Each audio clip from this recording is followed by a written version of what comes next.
إن الحمد لله نحمده ونستعينه ونستغفره ونعوذ بالله من شرور أنفسنا ومن سيئات أعمالنا من يهده الله فلا مضل له ومن يضلل فلا هادي له وأشهد أن لا إله إلا الله وحده لا شريك له وأشهد أن محمدا عبده ورسوله أما بعد فإن خير الحديث كتاب الله وخير الهدي هدي محمد صلى الله عليه وعلى آله وسلم وشر الأمور محدثاتها وكل محدثة بدعة وكل بدعة ضلالة وكل ضلالة في النار. قال الله تبارك وتعالى قل هل ننبئكم بالأخسرين أعمالا الذين ضل سعيهم في الحياة الدنيا وهم يحسبون أنهم يحسنون صنعا. میرے محترم دینی بھائیوں اور نوجوان ساتھیوں، خوارج کے اوصاف، خارجیت کا فتنہ، اس عنوان کے تحت پچھلے کئی دروس میں ہم نے بہت ساری باتیں قرآن و سنت اور سلف کے اقوال کی روشنی میں دیکھی.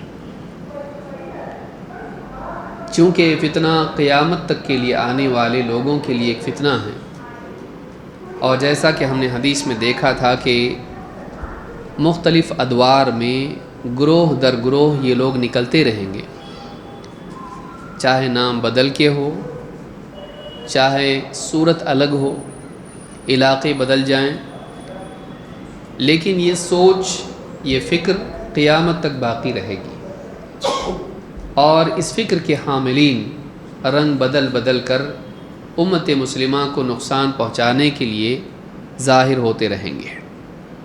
لہٰذا ضروری ہے کہ تفصیل کے ساتھ میں ان کی برائی، ان کی گمراہی، ان کی علامات و اوصاف کو ہم جانیں، تاکہ ہم اپنے بارے میں فکر مند ہو کر اپنے آپ کو ان اوصاف سے بچائیں، اور پھر اس کے ساتھ ہی ساتھ ہم اپنے معاشرے میں اس فکر کے حاملین سے اپنے آپ کو بچا سکیں.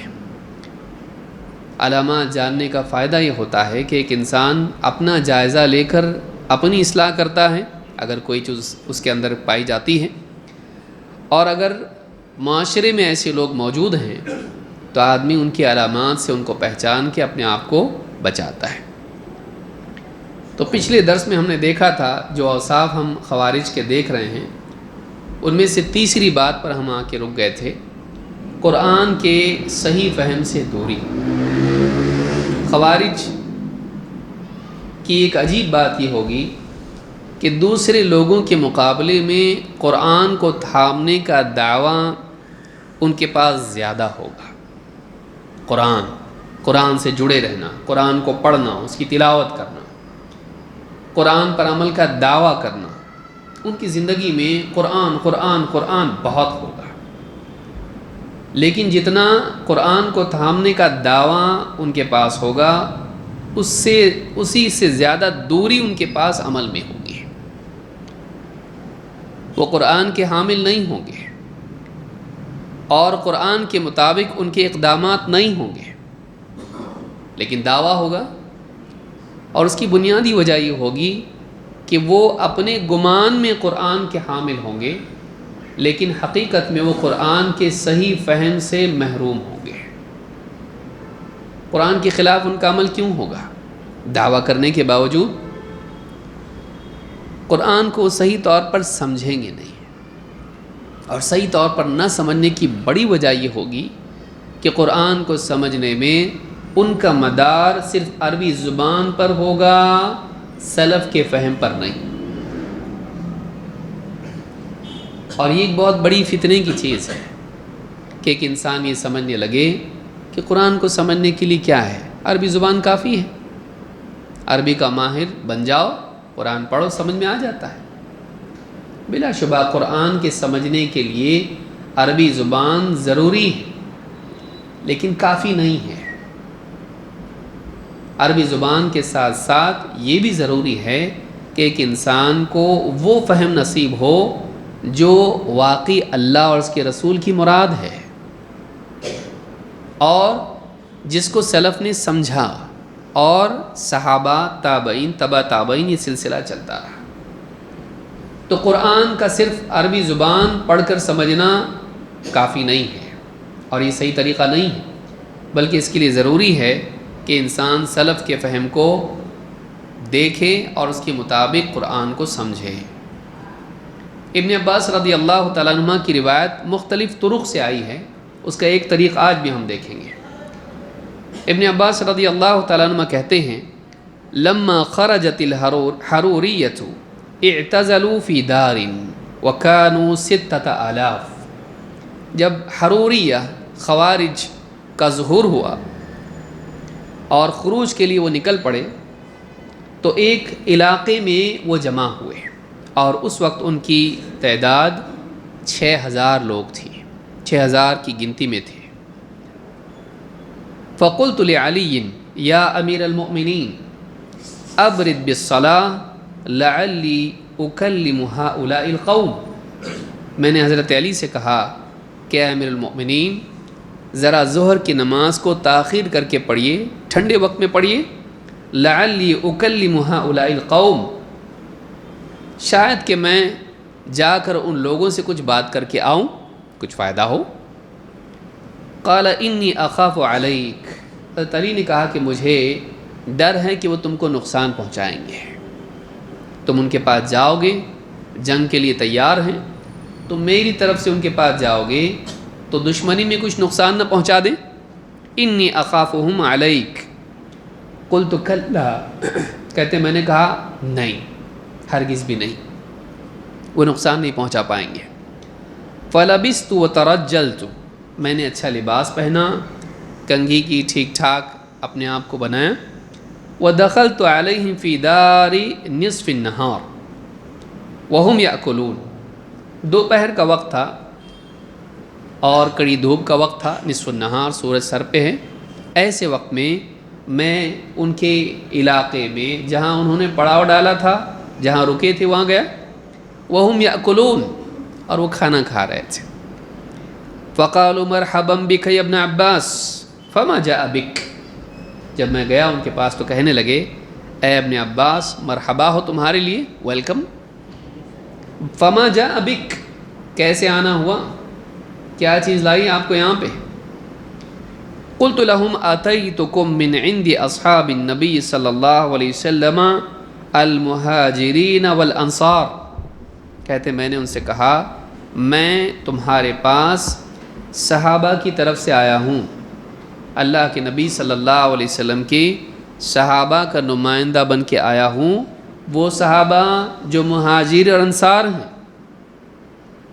جن کا تذکرہ قرآن میں آیا ہے۔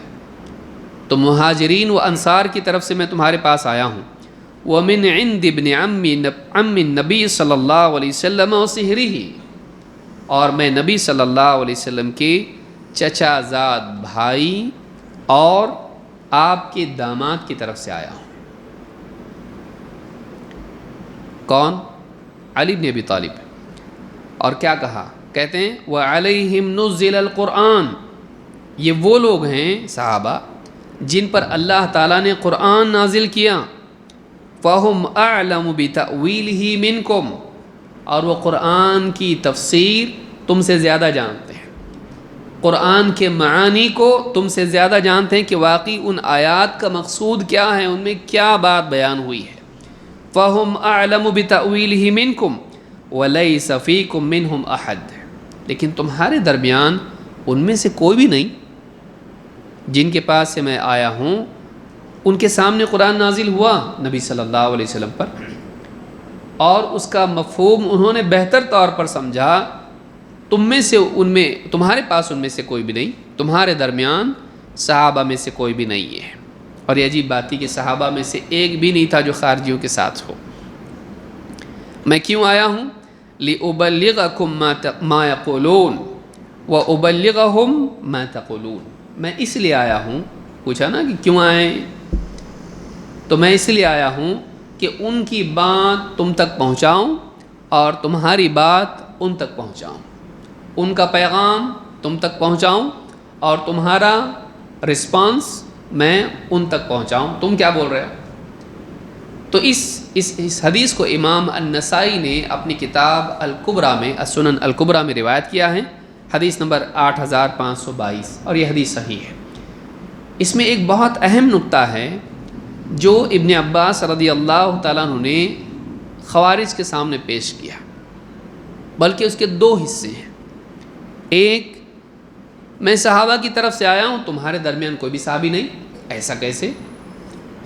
نبی صلی اللہ علیہ وسلم کے تربیت یافتہ افراد جن پر اللہ کے نبی صلی اللہ علیہ وسلم کو اپنی وفات کے وقت تک اعتماد تھا، ان میں سے تمہارے ساتھ کوئی کیوں نہیں؟ معلوم ہے کہ یہ میٹر کرتا ہے، یہ چیز میٹر کرتی ہے۔ اہل حق میں سے کوئی بھی، اہل علم میں سے کوئی بھی کسی گروہ کے ساتھ نہ ہو، یہ بتاتا ہے کہ کچھ نہ کچھ خرابی ان کے اندر ہے۔ اگر وہ صحیح ہوتے تو ان میں سے ان کے ساتھ وہ لوگ ہوتے۔ تو کسی بھی طبقے کے ساتھ میں گہرا علم رکھنے والے اہل حق اگر نہ ہوں تو یہ اس بات کی علامت ہے کہ کچھ نہ کچھ گڑبڑ ان کے اندر ہے۔ اسی لیے تحریکوں کو اگر آپ دیکھیں، خاص طور سے ایسی تحریکیں جو سیاسی نعرے لے کر اٹھتی ہیں اور تشدد کی بات کرتی ہیں، شارٹ کٹ میں بڑا گول اچیو کرنے کی بات کرتی ہیں، ایسی تحریکوں کے ساتھ میں آپ کو عموماً اہل علم نہیں دکھائی دیں گے۔ بڑی بڑی شخصیات، علمی شخصیات، قابل اعتماد علماء امت کے، ان کے ساتھ دکھائی نہیں دیتے۔ ان کے ساتھ عام طور سے نوجوان، تھوڑے بہت پڑھے لکھے، انجینئر، ڈاکٹر، اور کوئی عالم بھی ہوگا تو ایسا نہیں ہوتا ہے جو واقعی پختہ عالم ہو۔ تو ایسا ہونا اس بات کی علامت ہوتی ہے کہ وہ واقعی صحیح راستے پر نہیں ہے۔ نمبر دو، ابن عباس نے کہا کہ ان پر قرآن نازل ہوا، ان پر سے مراد ان کے ماحول میں، ان کے احکام، ان کے مسائل، ان کے واقعات کے اعتبار سے قرآن کی آیتیں نازل ہوئی۔ تو جب وہ پس منظر ان آیتوں کا جانتے ہیں تو ان کے معنی قرآن کریم کے سمجھنے کے لیے ایک بہت بڑی مددگار چیز یہ ہے کہ اس کا شان نزول معلوم ہو، کہ وہ آیت کس معاملے میں، کس مسئلے میں نازل ہوئی۔ اگرچہ وہ اس کو محدود نہیں کرتا ہے لیکن اس کو واضح ضرور کرتا ہے۔ شان نزول کا جاننا اس آیت کو محدود نہیں کرتا کہ انہی پر فٹ ہوتی، بس اسی کے لیے ہے، نہیں، لیکن وہ اس کو واضح ضرور کرتا ہے کہ کس معاملے میں نازل ہوا ہے، تاکہ اس کو ہم آنے والے دور میں اس طرح کے معاملات میں فٹ کر سکیں۔ تو انہوں نے کہا کہ تم جو لوگ ہو، تمہارے درمیان کوئی صحابی نہیں، اور میں ان لوگوں کی طرف سے آیا ہوں جو تمہارے مقابل ہیں، تمہارے مخالف وہ لوگ کیوں ہو گئے بھائی؟ اور تمہارا دعویٰ قرآن کا ہے، تم قرآن کے حکم کے نفاذ کی بات کرتے ہو، حالانکہ جو لوگ وہاں ہیں جو تمہارے خلاف ہیں، قرآن ان کے سامنے نازل ہوا، وہ زیادہ قرآن کو جانتے ہیں کہ تم جانتے ہو، تو میں تمہاری بات مانوں کہ ان کی بات مانوں؟ تو انہوں نے ایک آرگیومنٹ پیش کیا ان کے سامنے تاکہ وہ اس پر غور کریں، اور یہ ہمارے لیے خود رہنمائی ہے۔ اس میں بہت بڑا نقطہ ہمارے لیے ہے کہ صحابہ قرآن کو زیادہ بہتر سمجھتے تھے، تو گمراہ فرقوں کے دعووں کو دیکھنے کی بجائے ہم کو سلف کے فہم کو دیکھنا چاہیے۔ صرف نصوص کا پکڑنا، ان سے استدلال کرنا کافی نہیں، ان نصوص کو صحیح طور پر سمجھنے والوں کے ساتھ ہونا ضروری ہے، جو کہ کون ہیں؟ صحابہ، اور پھر وہ لوگ جنہوں نے صحابہ کے فہم سے استفادہ کیا۔ تو ایک بہت اہم چیز یہاں پر یہ ملی کہ خوارج کے پاس قرآن کا صحیح فہم نہیں تھا، ان کے بالمقابل صحابہ تھے جو قرآن کو زیادہ سمجھنے والے تھے، اور چونکہ صحابہ سے کٹ کے وہ الگ ہوئے اس لیے ان کو بھی قرآن کا صحیح فہم نصیب نہیں ہوا، لہٰذا قرآن کے تھامنے کا دعویٰ اور اس کے نفاذ کا دعویٰ کرنے کے باوجود بھی وہ قرآن سے دور رہے، فیل ہو گئے۔ تو یہ بہت اہم چیز ہے جس کو یاد رکھنا ضروری ہے۔ اسی لیے ابن حزم رحمہ اللہ کہتے ہیں اسلاف الخوارج کانوا اعرابا، خوارج کے جو بھی پوروج تھے جو اسلاف تھے جن کے پیچھے وہ چلتے تھے. آج بھی جو خوارج کی قسمیں ہیں ان کے پہلے جو پہلا طبقہ تھا اسلاف الخوارجی کانوا اعرابا، یہ دیہاتی قسم کے لوگ تھے، بدوی قسم کے لوگ تھے، بدو. قرأوا القرآن قبل ان يتفقهوا في السنن الثابتة عن رسول اللہ صلی اللہ علیہ وسلم. سب سے بڑا پرابلم کیا ان کا کہ انہوں نے قرآن کو پڑھا اس سے پہلے کہ وہ نبی کریم صلی اللہ علیہ وسلم کی ثابت شدہ سنتوں کو گہرائی کے ساتھ سمجھ سکے. قرآن کو سمجھنے کے لیے کیا سمجھنا ضروری ہے؟ سنت. وَأَنزَلْنَا إِلَيْكَ الذِّكْرَ لِتُبَيِّنَ لِلنَّاسِ مَا نُزِّلَ إِلَيْهِمْ. اے نبی ہم نے آپ کی طرف اس قرآن کو، ذکر کو، یاد دہانی کو نازل کیا ہے تاکہ آپ لوگوں کو بیان کر دیں کہ ان کے رب کی طرف سے واقعی کیا نازل ہوا ہے. تو ظاہر بات ہے کہ قرآن کو سمجھانے کی ذمہ داری رسول اکرم صلی اللہ علیہ وسلم پر تھی اور آپ نے وہ ادا کی تو وہ سنت میں ہم کو ملے گا. تو قرآن کا صحیح فہم سنت کے ذریعے سے ملے گا. لیکن خوارج نے کیا کیا؟ قرآن کو پکڑ لیا، بس قرآن ہمارے لیے کافی ہے، اور سنت سے دور رہے. سنت کا گہرا فہم انہوں نے حاصل نہیں کیا. آج بھی آپ دیکھیں گے کہ ایک طبقہ آپ کو ملے گا ایسے، قرآن بس نہ، یہ حدیث کی اتنی ساری کتابیں، پھر صحیح، ضعیف، راوی، اسماء و رجال، جرح و تعدیل اور طرق، اور یہ شروحات، کیا سردرد ہے، قرآن بس ہے نا. تو یہ جو مینٹالٹی ہے یہی خوارج کی مینٹالٹی تھی. اسی لیے حضرت عائشہ رضی اللہ تعالیٰ عنہ کے سامنے ایک عورت نے جب کہا کہ کیا وجہ ہے کہ ایک عورت رمضان کے چھوٹے ہوئے، حائضہ عورت رمضان کے چھوٹے ہوئے روزوں کی تو قضا کرتی ہے لیکن چھوٹی ہوئی حیض کی حالت میں چھوٹی ہوئی نمازوں کی قضا نہیں کرتی. تو فوراً حضرت عائشہ رضی اللہ تعالیٰ عنہ نے کہا احروریۃ انتی، حروریہ ہے کیا تو؟ یعنی یہ تیرا کہنا کہ اس خوارج کا معاملہ یہ تھا کہ وہ قرآن پر حدیث کی زیادتی کو قبول نہیں کرتے تھے. قرآن کے حکم پر حدیث کی زیادتی کو قبول نہیں کرتے تھے. کہا، پھر کیا کہا؟ حیض کی حالت ہم کو پیش آتی تھی اللہ کے نبی صلی اللہ علیہ وسلم کے زمانے میں، ہم کو روزوں کی قضا کا حکم دیا جاتا تھا لیکن نماز کی قضا کا حکم نہیں دیا جاتا تھا. قرآن میں اس کا ذکر نہیں ہے کہ قضا کریں گے کہ نہیں کریں گے، لیکن حدیث میں اس کا ذکر ہے. اور حضرت عائشہ رضی اللہ تعالیٰ عنہ نے اس دور کے حکم نہ دینے کو عدم وجوب کی دلیل بنایا، بلکہ عدم جواز کی، کہ عورت کے لیے یہ نہیں ہے کہ وہ نمازوں کی قضا کرے، بس کافی ہے اس کے لیے وہ ہمارے نبی کا حکم دینا کرنے کی دلیل ہے، حکم نہ دینا نہیں کرنے کی دلیل ہے. تو سنت کو مستقل دلیل بنانا صحابہ کا طریقہ تھا، لیکن خوارج نہیں. قرآن میں کہاں ہے؟ قرآن میں بھی چاہیے.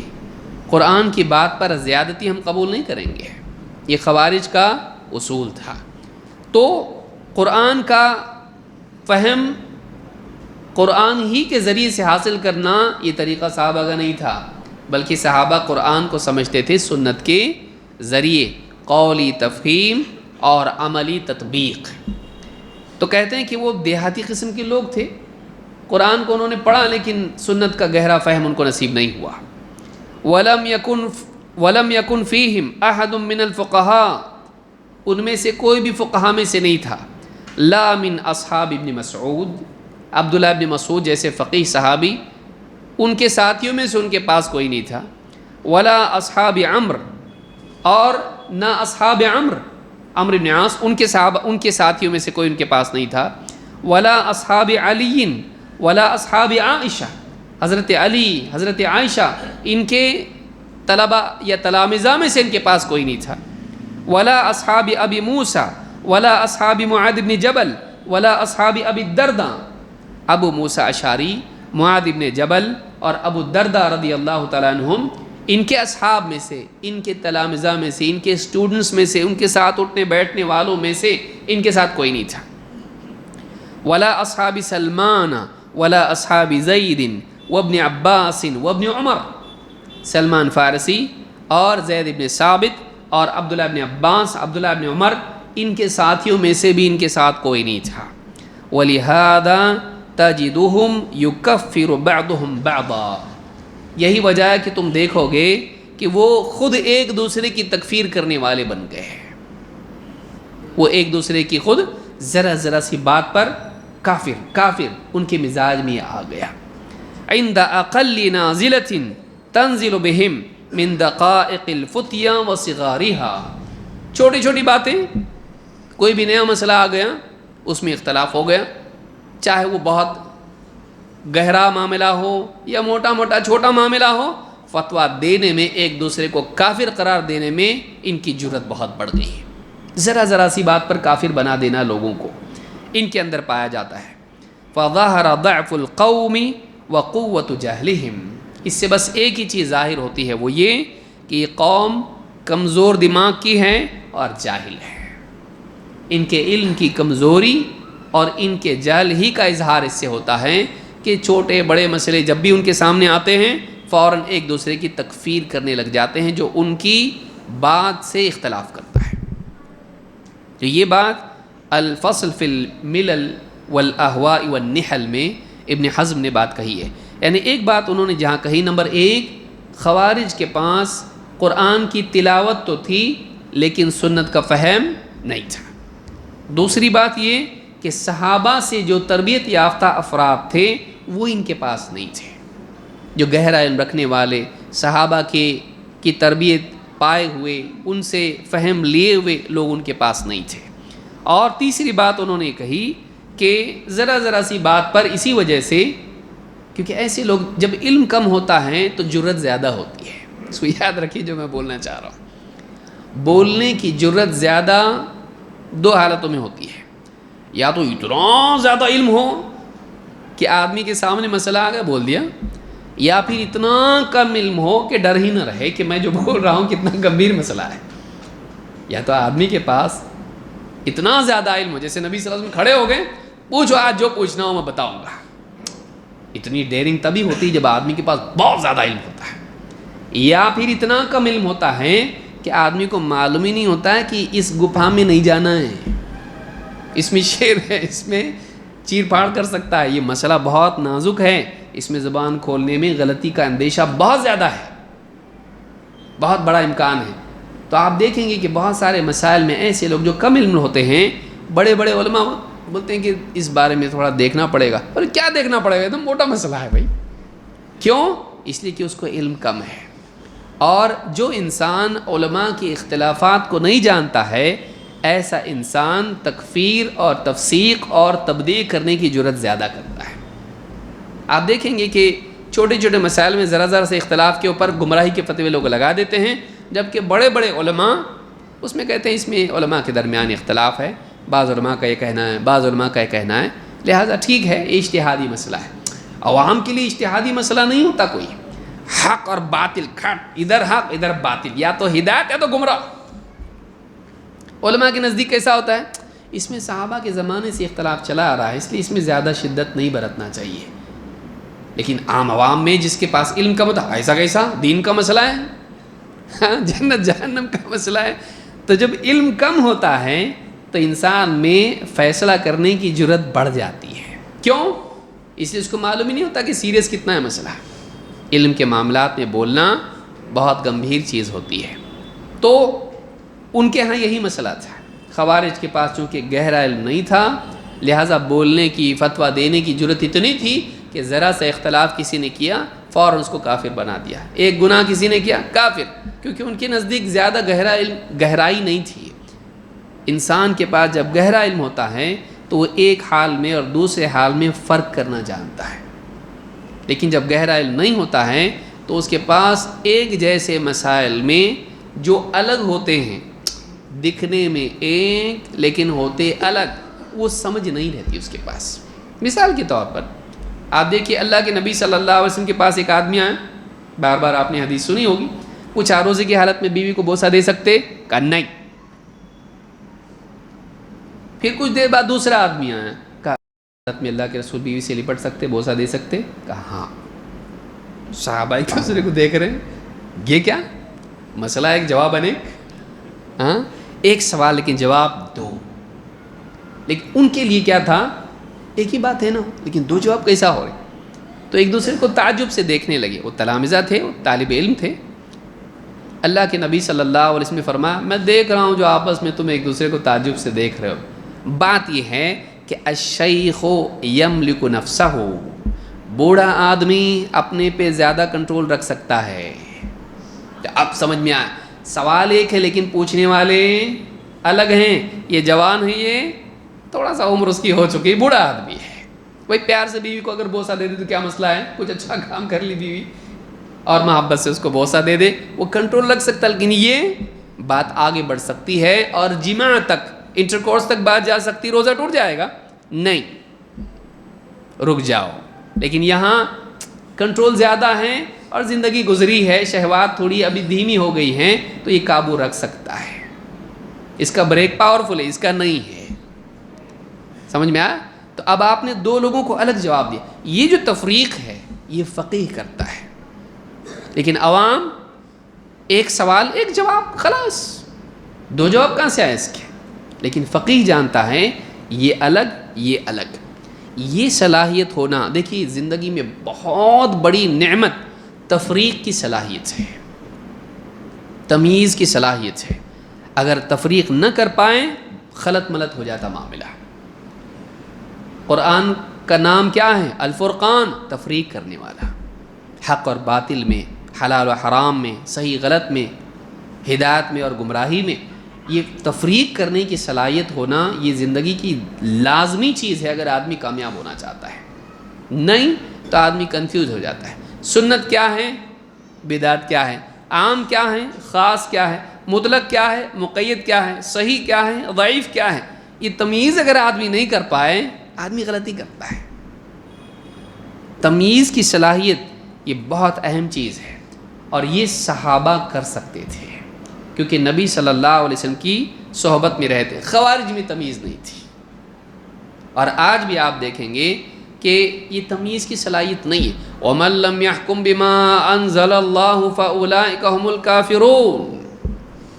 جو اللہ کے نازل کیے ہوئے کے مطابق فیصلہ نہ کریں کافر ہیں یہ لوگ، سب کو کافر. علماء بولتے نہیں نہیں نہیں ذرا ٹھہرو، صبر کرو، ایسا نہیں ہے. اس میں فرق ہے، اس میں تمیز کرنا ضروری ہے. ابن عباس کہتے ہیں یہ ویسا کفر نہیں ہے جیسا تم سمجھ رہے ہو، یہ آدمی کو اسلام سے نکالنے والا کفر نہیں ہے، کفر دون کفر. علماء بولتے دو حالتیں ہیں. ایک یہ حالت ہے کہ ایک انسان کسی حرام کو اپنے لیے حلال کر لیں اور فیصلہ دے دے کہ ٹھیک ہے چلتا، اور دوسرا یہ کہ ایک آدمی حرام مانتا ہو لیکن فیصلہ دے دے خواہش نفس کی وجہ سے، دباؤ کی وجہ سے، لالچ کی وجہ سے. وہ حرام کو حرام مانتے ہوئے غلط فیصلہ دے رہا، یہ حرام کو حلال کر کے فیصلہ دے رہا. دونوں الگ ہیں. یہ کافر ہے، یہ کافر نہیں ہے. تمیز، ڈفرینشیشن، دو چیزوں میں فرق کرنا. لیکن خوارج کے پاس اتنا بھیجا نہیں تھا. موٹی بات یہ بولے کائے کی تمیز، ہاں ایک ہے، ایک آیت ایک جواب، خلاص. بولے نہیں، یہ مسئلہ الگ ہے، یہ مسئلہ الگ ہے. یہ جو صلاحیت ہے یہ گہر علم کا نتیجہ ہوتی ہے کہ دو چیزوں میں فرق کر پانا. سب چیزوں کو ایک ڈبے میں نہیں ڈالنا، ایک بوری میں نہیں بھرنا، ہر ایک کو کیٹیگرائز کرنے کی صلاحیت ہونا یہ بہت اہم چیز ہے. تو ابن حزم نے یہی کہا کہ قرآن کو انہوں نے لیا، پڑھا، لیکن ثابت شدہ سنن کی کہ تفقہ کے بغیر. اور حدیث میں کیا ہے؟ من یرید اللہ بہ خیرا یفقہہ فی الدین. اللہ تعالیٰ جس کے ساتھ بھلائی کا ارادہ کرتا ہے اسے دین کی گہری سمجھ عطا کرتا ہے. گہری سمجھ نہ ہونا مصیبت لاتا ہے.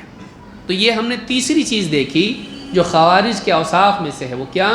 قرآن پڑھنا لیکن قرآن کو صحیح طور پر نہیں سمجھنا. یہ سمجھنا کہ سمجھے لیکن نہیں سمجھے، یہ کیا ہے؟ خوارج کا مسئلہ تھا. بلکہ دوسروں کو بولنا تم کو نہیں سمجھا. ان کا مسئلہ کیا تھا؟ حضرت علی کو نہیں سمجھا، ہم کو سمجھا. لیکن ان کو یہ نہیں سمجھا کہ ان کو سمجھانے والا وہ ملا تھا جو تم کو نہیں ملا. صحابہ کو سمجھانے والا کون تھا؟ اللہ نے ان کا انتخاب کیا. محمد صلی اللہ علیہ وسلم کے لیے طلباء کا انتخاب کس نے کیا؟ شاگردوں کا انتخاب کس نے کیا؟ اللہ تعالیٰ نے. وہ ایسا انتخاب تھا کہ ان کے پیدا ہونے سے پہلے ان کا تذکرہ تورات اور انجیل میں آیا تھا. ایسے ویسے لوگ تھے وہ. محمد الرسول اللہ والذین معہ اشداء علی الکفار رحماء بینہم، جن کا تذکرہ اللہ نے ان کے پیدا ہونے سے پہلے تورات و انجیل میں کیا تھا. یہ وہ لوگ تھے، کوئی معمولی لوگ تھے وہ. ان کو سمجھ میں نہیں آیا. وہ اتفاقی طور پر جمع ہونے والے لوگ نہیں تھے. وہ اللہ کی طرف سے انتظام تھا. نبی کی نصرت اور دین کی تبلیغ کے لیے افراد ایسے ملے جو واقعی لائق ہوں. اللہ نے ان کو چنا تھا فہم و تطبیق دونوں اعتبار سے. تو وہ ان کو سمجھ میں نہیں آیا کہ ہمارے پاس وہ لوگ کیوں نہیں ہیں. انہوں نے اس پہ سوچے نہیں ذرا. تو تیسری چیز ان کے پاس یہ تھی، قرآن کا صحیح فہم ان کو نہیں ملا. نمبر 4، خوارج کی علامات میں سے ایک علامت یہ تھی خود پسندی، جو اسی کا نتیجہ ہے.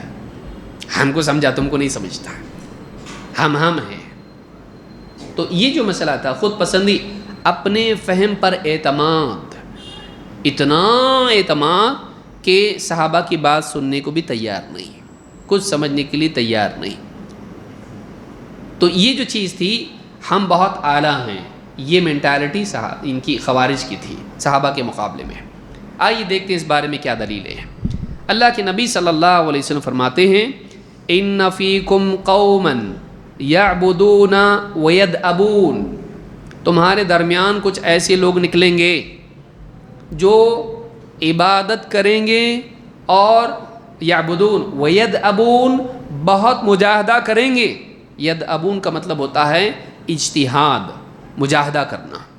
ویدعبون حتی یعجب بہم الناس، یہاں تک کہ لوگ ان پر تعجب کریں گے. وتعجبہم نفوسہم، اور یہاں تک کہ خود انہیں اپنے اوپر تعجب ہوگا میں کتنا زبردست ہوں. لوگ بھی ان پر کیا کریں گے؟ تعجب. اور وہ خود اپنے اوپر ناز کریں گے، ہم ہیں. یمرقون من الدین مروق السہم من الرمیہ، لیکن دین سے ایسے نکل جائیں گے جیسے تیر شکار کے پار نکل جاتا ہے. عموماً تیر کیا ہوتا ہے؟ شکار میں جا کے پیوست ہو جاتا ہے، ہاں اسی میں باقی رہتا ہے، لیکن وہ تیر نکل جائے گا. یعنی وہ دین میں آئیں گے لیکن صراط مستقیم پر رہ نہیں پائیں گے، پھر نکل جائیں گے. آئے اور نکل گئے، جیسے شکار، تیر آیا رکا نہیں، نکل گیا. وہ بھی صراط مستقیم پر آئیں، توفیق دی اللہ نے اسلام کی، رکے نہیں، نکل گئے. کچھ اسلام سے ہی نکل گئے اور کچھ ہدایت سے نکل گئے. جیسا جس کا حال ہوگا ویسا اس کے ساتھ معاملہ. تو کہا کہ حتی یعجب بہم الناس، لوگ ان پر تعجب کریں گے، کیسے لوگ ہیں یہ، دینداری، پختگی، ثابت قدمی، مجاہدہ، کتنا ان پہ لوگ اور وہ خود بھی اپنے اوپر تعجب کریں گے کہ ہم کتنے زبردست ہیں نا. آپس میں اکیلے میں ہو یا ایک دوسرے کے ساتھ، کیسے ہیں نا ہم لوگ زبردست. تو وہ حتی تعجبہم نفوسہم، ان کا دل خود ان کے اوپر تعجب کرے گا، وہ اپنے آپ پر تعجب کریں گے. یہ امام احمد نے اس کو روایت کیا ہے اور حدیث نمبر 12886، اس کی سند صحیح ہے. حاکم کے الفاظ ہیں، سیکون فی امتی اختلاف و فرقہ، میری امت میں اختلاف اور فرقہ بازی ہوگی. میری امت میں اختلاف اور تفریقہ ہوگا. وَسَيَجِيءُ قَوْمٌ يُعْجِبُونَكُمْ وَتُعْجِبُهُمْ أَنفُسُهُمْ، اور اسی دور میں ایسے لوگ بھی ظاہر ہوں گے جن پر تمہیں تعجب ہوگا، جن کو دیکھ کے کیسے لوگ ہیں یہ، تمہیں تعجب ہوگا. وَتُعْجِبُهُمْ أَنفُسُهُمْ، اور خود وہ اپنے آپ پر بھی تعجب یعنی ناز کریں گے، کیسے زبردست ہے نا. تو یہ جو چیز ہے ان میں پائی جائے گی. تو معلوم ہوا کہ انہیں اپنے اوپر ناز ہوگا، انہیں اپنے اوپر تعجب ہوگا، وہ اپنے آپ کو کچھ سمجھیں گے. امام حاکم نے اس کو روایت کیا ہے، حدیث نمبر 2648. عباس ابن عبد المطلب کہتے ہیں، قال رسول اللہ صلی اللہ علیہ وسلم یظہر الدین حتی یجاوز البحار، کہتے ہیں کہ اللہ کے رسول صلی اللہ علیہ وسلم نے فرمایا دین غالب آئے گا یہاں تک کہ حتیٰ یجاوز البحار، یہاں تک کہ دریاؤں کو سمندروں کو پار کر کے آگے بڑھے گا. اس دین کا انتشار ہوگا، غلبہ ہوگا، پھیلاؤ ہوگا یہاں تک کہ وہ سمندروں کو بھی پار کر جائے گا. وَتُخَاضُ الْبِحَارُ فِي سَبِيلِ اللَّهِ، اور فوجیں اللہ کی راہ میں سمندروں کو پار کر جائیں گی. ثُمَّ يَأْتِي مِن بَعْدِكُمْ أَقْوَامٌ يَقْرَؤُونَ الْقُرْآنَ، لیکن پھر تمہارے بعد پہلا جو دور ہوگا غلبے کا، مسلمانوں کا اور اسلام کی انتشار کا، اس کے بعد میں کچھ ایسے لوگ آئیں گے. ثم یأتی من بعدکم اقوام یقرؤون القرآن، ایسے لوگ آئیں گے جو قرآن پڑھیں گے. یقولون قد قرأنا القرآن من اقرأ منا، کیا کہیں گے؟ ہم نے قرآن پڑھا، ہے کہ کوئی ہم سے زیادہ قرآن پڑھنے والا؟ ومن افقہ منا، اور کون ہے جو ہم سے زیادہ دین کا گہرا علم رکھنے والا ہو؟ کون ہے جو زیادہ سمجھ دین کی رکھتا ہو ہم سے؟ ومن اعلم منا، اور کون ہے جو ہم سے زیادہ علم والا ہے؟ ہم سے زیادہ قرآن پڑھنے والا، ہم سے زیادہ گہری سمجھ رکھنے والا، ہم سے زیادہ معلومات رکھنے والا کون ہے؟ ثم التفت الى اصحابہ، پھر آپ اپنے صحابہ کی طرف متوجہ ہوئے. فقال هل في اولئک من خیر، کیا ان میں کوئی بھلائی ہوگی؟ ایسا بولنے والے، ہم سے زیادہ کون قرآن پڑھتا، ہم سے زیادہ کون دین کی سمجھ رکھتا، ہم سے زیادہ کون معلومات رکھتا. وسعت علم اور گہرائی کس کے پاس ہے؟ فقہ کس کے پاس ہے؟ گہرائی. اور علم کس کے پاس ہے؟ وسعت. کون ہے جو ہم سے زیادہ قرآن کا پڑھنے سمجھنے والا ہو؟ آپ نے کہا ہے کوئی بھلائی ہوگی ان لوگوں میں جو ایسے دعوے کریں گے؟ قالوا لا، صحابہ نے کیا کرا؟ ان میں کوئی بھلائی نہیں ہوگی. قال اولئک منکم من هذه الامہ، آپ نے فرمایا وہ تمہیں میں سے، تمہاری امت میں سے ظاہر ہوں گے. وَأُولَئِكَ هُمْ وَقُودُ النَّارِ، اور یہ جہنم کا ایندھن ہوں گے، جہنم کا فیول ہوں گے یہ لوگ، انہی سے جہنم بھڑکائی جائے گی. تو ابن مبارک نے اپنی کتاب الزہد میں اور امام ابو یعلا نے اپنی مسند میں اس کو روایت کیا ہے، اور یہ روایت شیخ الالبانی نے اس کو ذکر کیا ہے حدیث نمبر 3230 پر، اور کہا کہ یہ شواہد کی روشنی میں روایت حسن درجے کی ہے. تو آپ دیکھیں گے کہ خوارج میں یہ چیز آپ کو ملے گی، ان کی مینٹالٹی میں ملے گی کہ ہم سے زیادہ دین کا جاننے والا، معلومات رکھنے والا اور گہرا علم رکھنے والا اور کوئی نہیں. تو یہ جو ناز کرنا اپنے اوپر فخر کرنا، اپنے اوپر علمی اعتبار سے صحابہ کے مقابلے میں ناز کرنا، یہ کس میں تھا؟ خوارج میں تھا. ابو ایوب رضی اللہ تعالیٰ عنہ کہتے ہیں وَطَعَنْتُ رَجُلًا مِّنَ الْخَوَارِجِ بِالرُّمْحِ، میں نے ایک برچھی جو اس طرح سے لڑائی میں استعمال ہوتی تھی، جو گھونپ دی جاتی تھی، میں نے ایک بھالا یا برچھی اس طرح سے ہوتا ہے کہ میں نے ایک خارجی سے جنگ ہو رہی تھی، اس کے سینے میں نے ایک نیزہ گھونپ دیا. فَأَنفَذْتُهُ مِنْ ظَهْرِهِ، جو سینے میں گھونپا تو وہ پیٹھ میں سے نکلا پیچھے سے. وَقُلْتُ لَهُ أَبْشِرْ يَا عَدُوَّ اللَّهِ بِالنَّارِ، کہ اللہ کے دشمن سن لے جہنم کی بشارت، جہنم کی بشارت سن لے. انہوں نے کہا، صحابی نے، لیکن اس نے کیا کہا؟ قَالَ سَتَعْلَمُ أَيُّنَا أَوْلَى بِهَا صِلِيًّا، جلد ہی معلوم ہو جائے گا ہمارے اور تمہارے میں کون زیادہ جہنم کا ایندھن بننے لائق ہے. یعنی مرتے وقت بھی اس کو کیا ہے؟ یقین تھا کہ تم کو بھی معلوم ہو جائے گا جلدی کہ میں جہنم میں جانے والا ہوں کہ تم، یعنی اس کو اس بات کا یقین تھا کہ میں صحیح راستے پہ ہوں، تم گمراہ ہو اور تم جہنم کا ایندھن بننے والے اور تم جہنم میں جلنے والے ہو. سَتَعْلَمُ أَيُّنَا أَوْلَى بِهَا صِلِيًّا، تم کو جلد ہی معلوم ہو جائے گا کہ ہم دونوں میں سے کون جہنم کا زیادہ حقدار ہے اس میں جھلسنے کا. قالوا ولم يقتل من اصحاب علی الا 7 نفر، کہتے ہیں کہ حضرت علی رضی اللہ تعالیٰ کے ساتھ جو لوگ شریک تھے جنگ میں، صحابہ ساتھی ان کے تھے، ان میں سے بس یعنی الا 7 نفر، 7 ہی آدمی قتل ہوئے اس میں، الا 7 نفر. وجعل علی یمشی بین القتلى منہم، اور حضرت علی جو خوارج تھے ان کے درمیان چلنے لگے جب جنگ ختم ہوئی ان کے درمیان جا کے دیکھ رہے تھے. اس طرح سے پہلے زمانے میں ہوتا تھا کہ آدمی جو بھی مقتولین ہوتے تھے جا کے کمانڈر یا بڑا آدمی جا کے دیکھتا تھا کون کون ہے. تو ان کے درمیان چل رہے تھے. وَيَقُولُ بُؤْسًا لَكُمْ لَقَدْ ضَرَّكُمْ مَنْ غَرَّكُمْ بُؤْسًا لَكُمْ بربادی ہے تمہارے لیے. جس نے تم کو دھوکہ دیا اس نے تم کو نقصان پہنچا دیا. جس نے تم کو دھوکہ دیا اس نے تم کو نقصان میں ڈال دیا. فقالوا یا امیر المؤمنین ومن غرہم. ساتھ والوں نے پوچھا اے امیر المؤمنین ان کو کس نے دھوکہ دیا؟ من غرہم قال الشیطان. کس نے دھوکہ دیا؟ شیطان نے. وانفسم بالسوء امارہ. اور نفس امارہ جو برائی کا حکم دیتا ہے اس نفس نے ان کو کیا کیا؟ دھوکے میں ڈالا. غرتہم بالامانی. ان کے نفس نے شیطان نے ان کو لمبی لمبی تمنا اور امیدوں سے دھوکے میں ڈال. تم ہی غالب رہو گے، تمہارے پاس پاور ہے، تم حق پہ ہو، تم صحیح ہو، اللہ کی مدد تمہارے ساتھ ہے. کیا کیا؟ غرتہم بالامانی.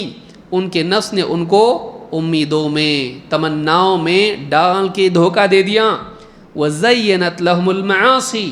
اور ان کے نفس نے ان کو گناہ خوبصورت، گمراہی برائی خوبصورت کر کے دکھایا. وَنَبَّأَتْهُمْ أَنَّهُمْ ظَاهِرُونَ. اور ان کو ان کے نفس نے یہ بتایا کہ تم ہی غالب رہو گے. دھوکہ دے دیا. کیا کیا؟ امیدیں دلائیں نمبر 1. نمبر 2 برائی کو اچھا کر کے دکھایا.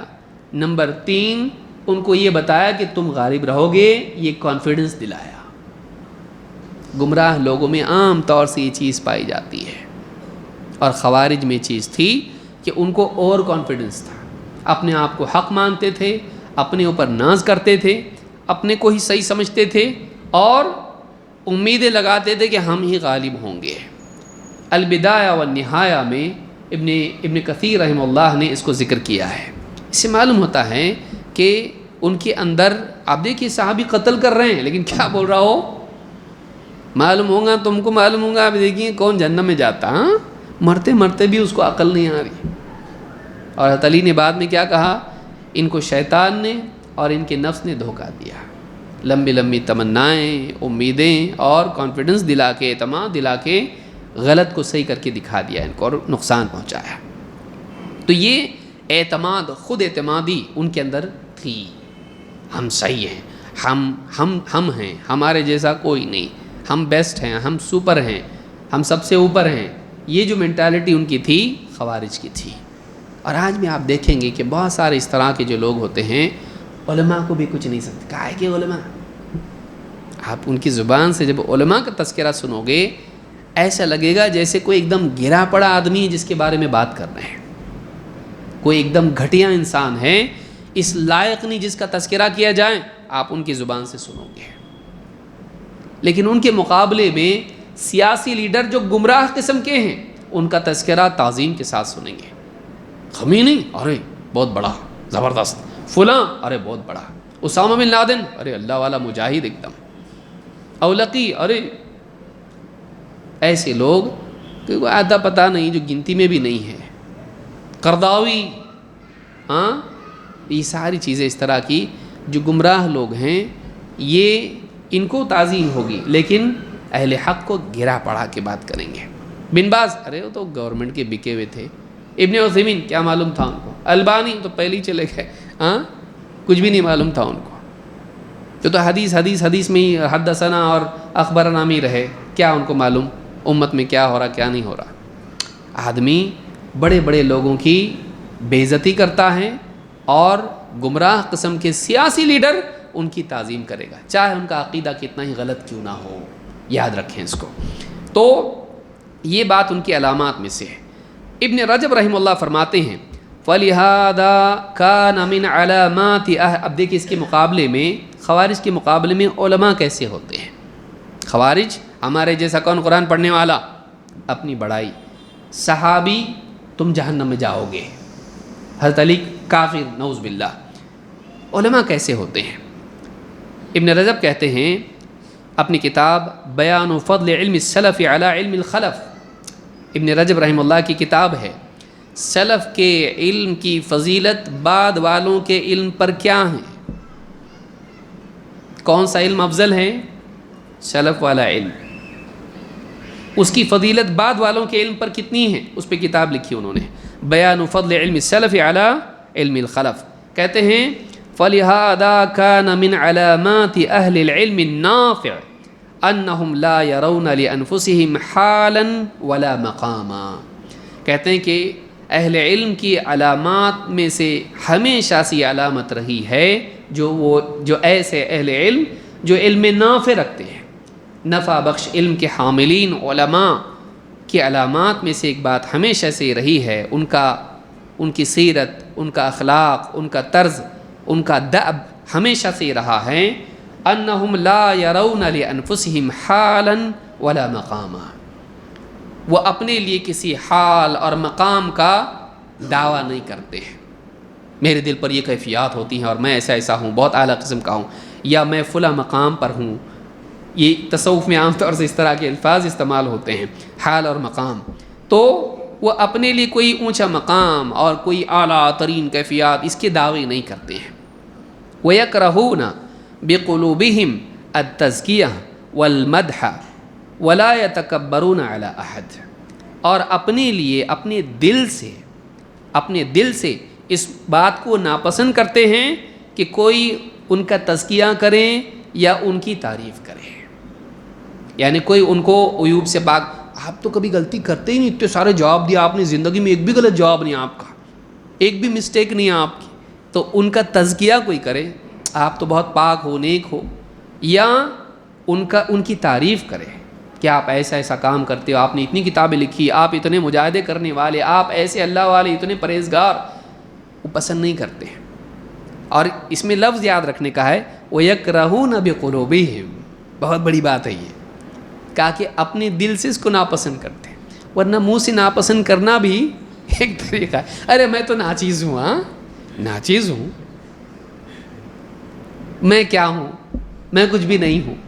زبان سے بولنا بہت آسان ہے، آدمی بعض اوقات زبان سے بول دیتا ہے، اپنے آپ کو چھوٹا بنا لیتا ہے، لیکن دل سے اپنی تعریف کو ناپسند کرنا یہ بڑا مشکل کام ہے، اپنے بس کی بات نہیں ہے یہ واقعی اللہ والے، واقعی نیک، واقعی علماء ہیں۔ شیخ صالح الفوزان سے کسی نے ایک ویڈیو میں دیکھا، ان کو کسی نے پوچھا کہ بتائیے آپ کی اتنی ساری کتابیں ہیں، ان میں سے کون سی کتاب آپ کو ایسا لگتا ہے کہ واقعی وہ کتاب ہے اور پسند ہے آپ کو؟ تو انہوں نے جواب دے کوئی بھی نہیں۔ شیخ صالح الفوزان کیا کہا؟ کوئی بھی نہیں۔ میں کوئی ایک کتاب ایسی ہوگی جو واقعی آپ کو لگتا ہو کہ آپ نے بہت بڑی خدمت کی، اچھی کتاب، ایک دم امت کے لیے مفید، ایسی کوئی تو کتاب ہوگی؟ کہا کوئی بھی نہیں۔ اور کہا کیا تم یہ چاہتے ہو کہ میں لوگوں کے سامنے اپنی کتاب کی تعریف کروں؟ یہ کون سا طریقہ ہے؟ لیکن آپ اس کے بالمقابل آپ دیکھیں کتنے لوگ ہیں جن کی اتنی خدمات نہیں ہوتی، اکا دکا کوئی کتاب لکھا ہوگا، وہ بھی اتنی 3 پیج کی، لیکن دعوے، چاہے وہ دعوت کے میدان میں ہو، چاہے وہ علمی خدمات ہو، چاہے وہ مساجد کی تعمیر ہو، چاہے وہ مدارس کی تعمیر ہو، آدمی بڑے بڑے دعوے کرے گا۔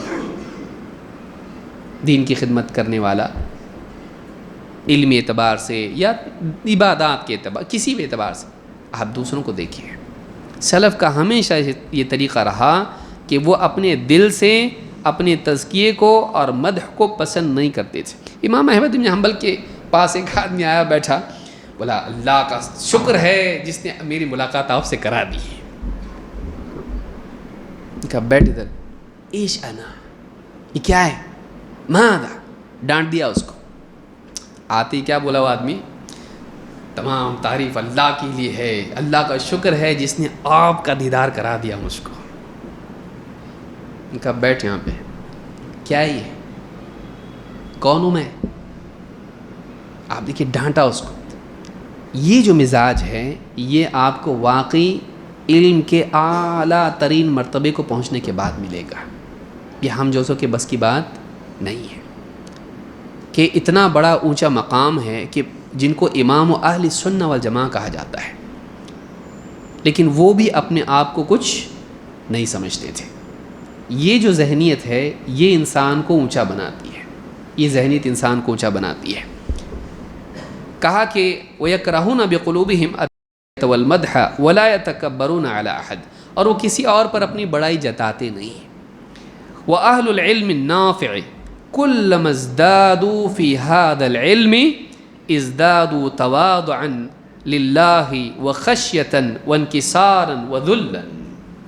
کہتے ہیں نفع بخش علم کے حاملین، ایسے علماء جو نفع والا علم جن کے پاس ہوتا ہے، جس طرح سے جتنے زیادہ علم میں بڑھتے چلے جاتے ہیں اتنے ہی زیادہ تواضع میں بڑھتے چلے جاتے ہیں، اور اللہ کی خشیت میں، اللہ کے خوف میں، اور اسی طرح سے انکسار اور ذل میں۔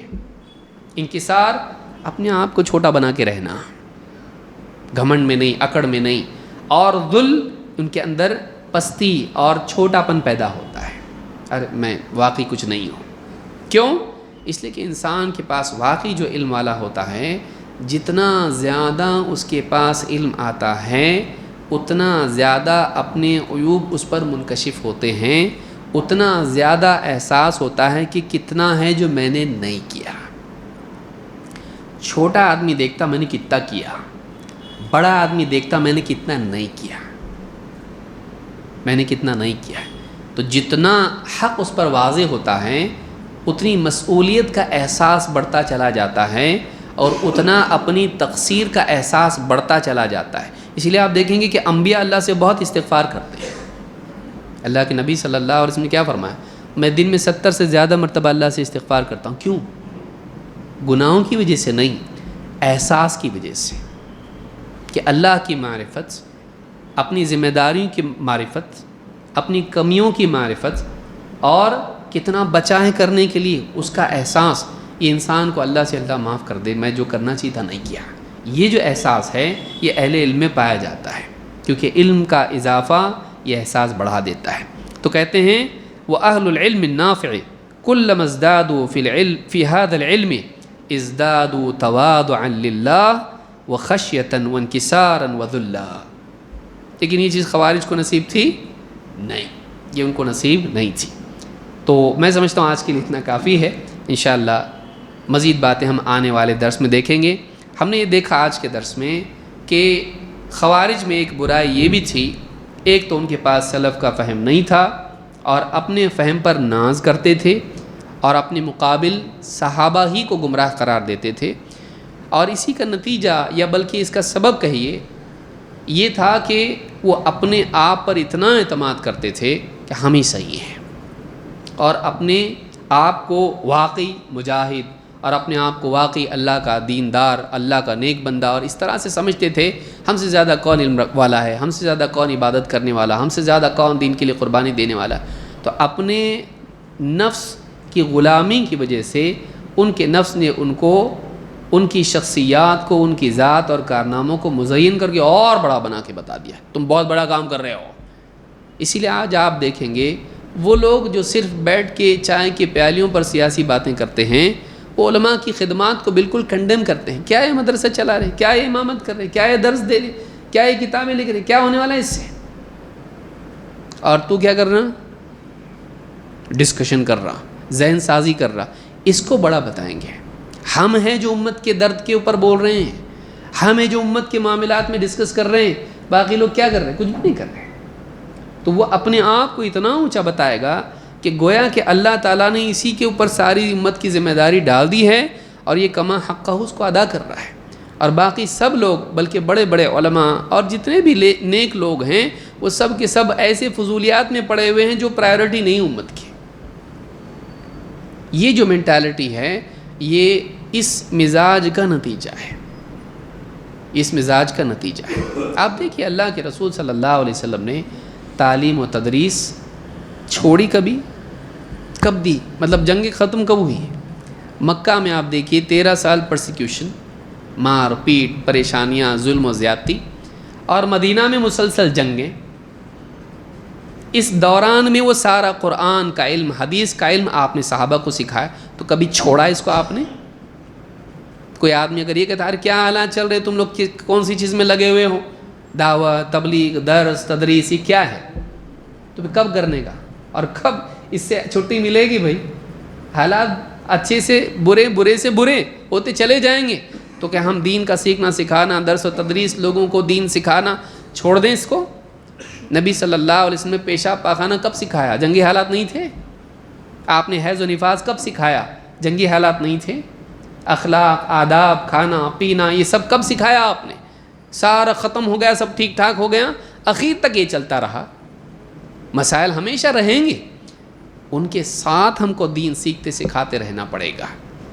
تو جو لوگ یہ کہتے ہیں کہ یہ سیکنڈری ہے، یہ امپورٹنٹ ہے، یہ نادان لوگ ہیں، یہ نادان لوگ ہیں. امت میں برے سے برے حالات آئے. ابن تیمیہ رحمۃ اللہ علیہ کے زمانے میں آپ دیکھیے تاتاریوں کا فتنہ ہے. کتابیں کب لکھی انہوں نے اتنی ساری؟ سوچیے. اہل بدعت پر تردید کب کی انہوں نے؟ کس دور میں کی؟ اسی دور میں کی ہے. اس سے معلوم ہی ہوتا ہے. آپ دیکھیے امام احمد بن حنبل، ساری مسند وغیرہ اور جو بھی خدمات دین کی ہیں، بڑے بڑے ائمہ ہیں، آپ دیکھیے انہوں نے علمی کام کبھی نہیں چھوڑا. فتنے امت پر آئے، آتے رہیں گے. ما من عام الا والذی بعدہ شر منہ حتی تلقوا ربکم. ہر آنے والا سال پچھلے سال سے زیادہ شر والا ہوگا، یہاں تک کہ تم اپنے رب سے جا ملو. حدیث میں صاحب بتا چکے اللہ کے نبی صلی اللہ علیہ وسلم. تو ہم دین کا سیکھنا سکھانا، افراد کو بہتر انسان بنانا، بہتر مسلمان بنانا، ان کے عقائد، ان کی عبادات، ان کے معاملات، ان کے اخلاق و آداب کی تربیت کرنا، اس کو ہم کبھی چھوڑ نہیں سکتے ہیں. جو آدمی اس کو چھوٹا سمجھتا ہے وہ نعوذ باللہ نبی کریم صلی اللہ علیہ وسلم کی ان تعلیمی اور تربیتی کاوشوں کو کمتر بتاتا ہے. اس آدمی کو سوچنا چاہیے کہ اگر یہ نہیں ہوگا تو لوگ جانور بنیں گے. بلکہ ایک آدمی اگر جہاد میں جاتا ہے اور تزکیہ نفس اس کا نہیں ہوا ہے، فضول ہے. دین کو فائدہ ہوگا لیکن وہ جہنم میں جائے گا. ایک آدمی اللہ کے نبی صلی اللہ علیہ وسلم کے پاس آیا، کہا کہ ایک آدمی لڑتا ہے اس لیے کہ قبیلے کی طرف سے لڑ رہا ہے، حمیت کی وجہ سے لڑ رہا ہے. ایک آدمی ہے جو نام کے لیے لڑ رہا ہے، ایک آدمی ہے جو مال غنیمت کے لیے لڑ رہا ہے. ان میں سے کون اللہ کے راستے میں ہے؟ آپ نے ایک بھی آپشن قبول نہیں کیا. آپ نے کہا من قاتل لتکون کلمۃ اللہ ہی العلیٰ فہو فی سبیل اللہ. جو اس لیے لڑا کہ اللہ کا کلمہ غالب ہو، وہی اللہ کی راہ میں ہے. 3 لوگ لائے جائیں گے قیامت کے دن. ان میں سے ایک شہید بھی تو ہوگا نا، جو دنیا میں لوگ شہید بولتے تھے جس کو، اس کو لایا جائے گا. اللہ اپنی پوری نعمتیں اس پر گنوائے گا. وہ اعتراف کرے گا ہاں اللہ تیرا احسان تھا میرے اوپر، یہ دیا سب تو نے مجھ کو. اللہ کہے گا ان کا کیا حق ادا کیا ہے، ان نعمتوں کا کیا کیا تو نے، ان کے بدلے کیا کیا، تیری طرف سے کیا رسپانس تھا اس کا. کہ اللہ میں نے تیرے لیے اپنی جان دے دی، تیری خاطر لڑا، یہاں تک کہ اپنی جان بھی قربان کر دی تیرے لیے. اللہ کہے جھوٹ کہتا ہے، تو جھوٹ بولتا ہے. تو لڑا اس لیے تاکہ تیرا نام ہو، تجھے بہادر کہا جائے، کہلایا جا چکا، شہید کہلایا جا چکا، منہ کے بل گھسیٹ کے جہنم میں پھینک دیا جائے گا. تو لڑا باہر کے دشمن سے، اندر کے دشمن سے، اور اس کا وہ لڑنا اپنی شہرت کے لیے تھا، فائدہ ہوا؟ آپ بتائیے، وہ اللہ کی راہ میں لڑ کے بھی جہنم میں گیا، مر کے بھی جہنم میں گیا، قتل ہوا وہ جنگ میں. لیکن چونکہ اس کا تزکیہ نفس نہیں ہوا تھا، لہٰذا اس کا لڑنا اپنی ذات کے لیے تھا، اللہ کے لیے نہیں.